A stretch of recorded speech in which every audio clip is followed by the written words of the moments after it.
This is The Herd. Wherever you may be, however you may be listening, live in Los Angeles, presented by Firestone. Complete Auto Care keeps your car running newer, longer. Jenny Taft is joining us. We get to Colin was right, Colin was wrong in just a couple of minutes. We do it every Monday. Great to have you in. Thanks, Colin. Good to be here. Let me talk about this for about 3 minutes before I get to Colin right, Colin wrong. So LeBron and the Cavs won yesterday, up against the ropes, and they won. It's very interesting. Last year that Westbrook got the MVP. It was a little bit of a sympathy vote. KD left. He didn't have much to play with. His stats were amazing. MVP. We rewarded him for playing without Kevin Durant. LeBron loses Kyrie Irving. His numbers are remarkable. By the way, it should be noted that LeBron and the Cavs in the playoffs, plus minus, is minus 20 when LeBron's off the floor. The guy who's going to beat him for MVP is James Harden.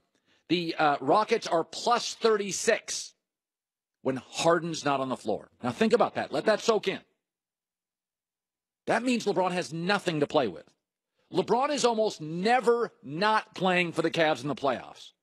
The brief moments LeBron steps off the floor, briefly, the Cavs are minus 20 per 100 possessions. James Harden usually plays too. When he takes a rest, the Rockets are plus 36. That's why I said LeBron should be MVP.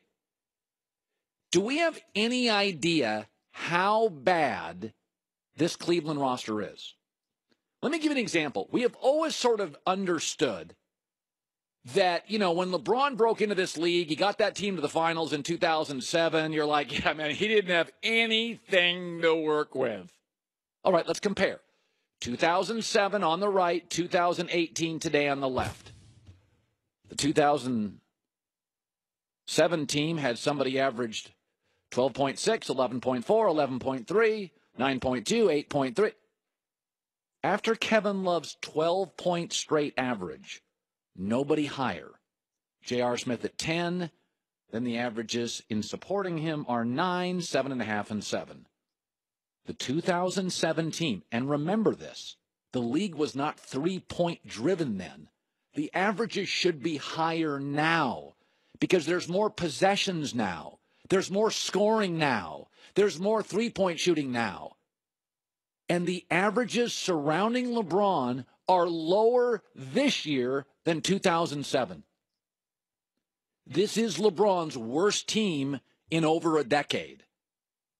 And they are tied against the team with a better roster. Pacers have a better roster. They just do. They have a better roster. The minutes, and there's few, when LeBron steps off the floor, the Cavs are minus 20. Harden steps off the floor, plus 36. That's why all year I kept saying, you got to give LeBron the MVP. And again, last week, I'm not anti-LeBron. All I said last week is the NBA is no longer beholden to LeBron. If he gets knocked out in the playoffs, we got a Philadelphia story, fascinating. We got a dynasty Golden State. We got Houston. The West is loaded. The league's no longer beholden to LeBron. They can survive now. They couldn't 5 years ago without LeBron. But what he's doing this year with this, and I told you, I was Wednesday night, I went to dinner with my wife, and I ran into somebody within LeBron's circle, very tight. He said LeBron would like to stay in Cleveland. He will not commit to Cleveland with this roster. He knows it's utter garbage. All right, here we go, where Colin was right. Where Colin was wrong on a Monday, my favorite part of our Monday show. John? Where Colin was right? Well, Des Bryant said he wanted to play for the New York Giants. And the New York Giants cut Brandon Marshall, a wide receiver. So they're actually looking for a wide receiver. And the New York Giants have said they're not interested in Des Bryant. They literally have an opening at that position. And they're not interested in Des Bryant. Said it before, Des wasted all his peak years, not only in football but in life. Talent has a ceiling. You got to be coachable. You got to be committed. You got to be a good teammate. Des was talented and a lousy employee outside of that. And the Giants have an opening at wide receiver, and they're not interested. That is his value on the market. Where Colin was wrong. I have been through the years fairly critical of Kentucky basketball players. I always say Calipari has a bunch of good players, but like leading my franchise guys, nah. And I've been critical of Anthony Davis. How long can you be in this league, dude? How long can you be in this league and not win a playoff, forget series, a game? Well, he and the Pelicans, led by him, bulldozed Portland. Here's something you almost never see in the NBA. An underdog in a playoff series not only wins, but by a sweep. That never happens in the NBA, and he's done it without Boogie Cousins. He has officially arrived. I was wrong. Anthony Davis, finally, a Kentucky guy, deserves love. Where Colin was right. Ben Simmons. I said, listen, I didn't buy into Blake and Derrick Rose and John Wall and Giannis and everybody's going to change the league. I said, no. No, Ben Simmons is going to change the league. Ben Simmons is Magic and LeBron. He's going to change the league. Well, he has taken the youngest team in the league. They now lead Miami, and they go back home. That series is over, and he was fantastic in the clutch Thursday and Saturday. Ben Simmons was everything I think and have said he will be. He is long, he is physical, he is strong, he can drive, he can finish at the rim. The kid lived up to all the hype this weekend. When they needed a bucket late, Ben Simmons delivered. Where Colin was wrong. I've been saying, Giants are going to trade this number 2 pick. They have to. Like Buffalo and Arizona are desperate for a quarterback. Like, trade the pick.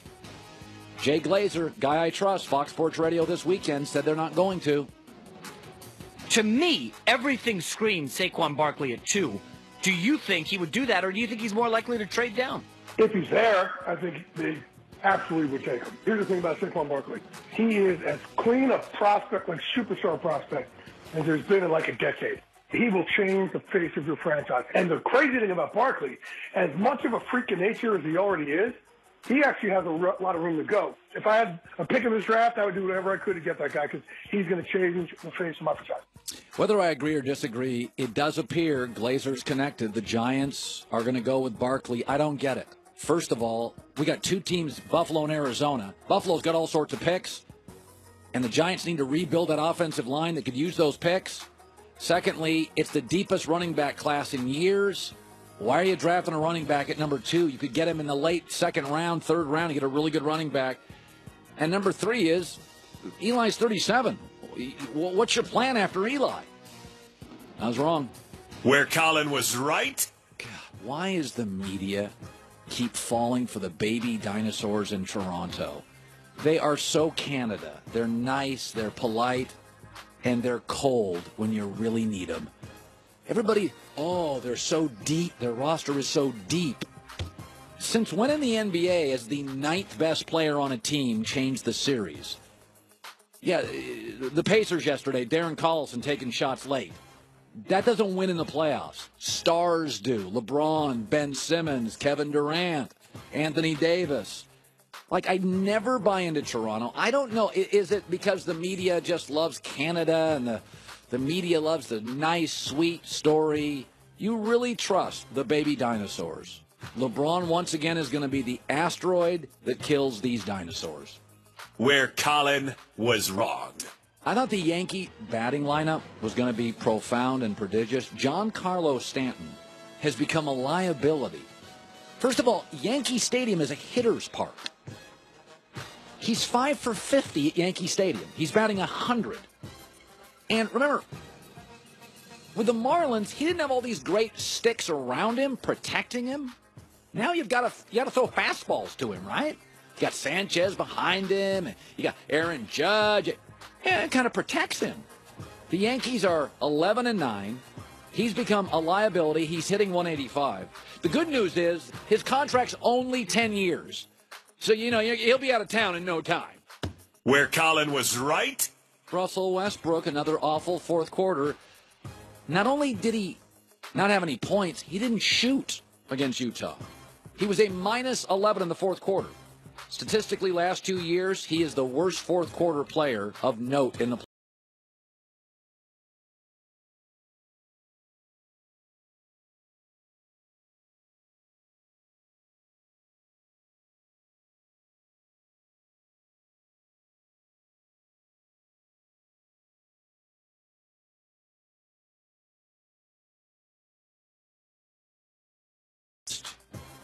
Been saying it for several years. He's also a little bit of a head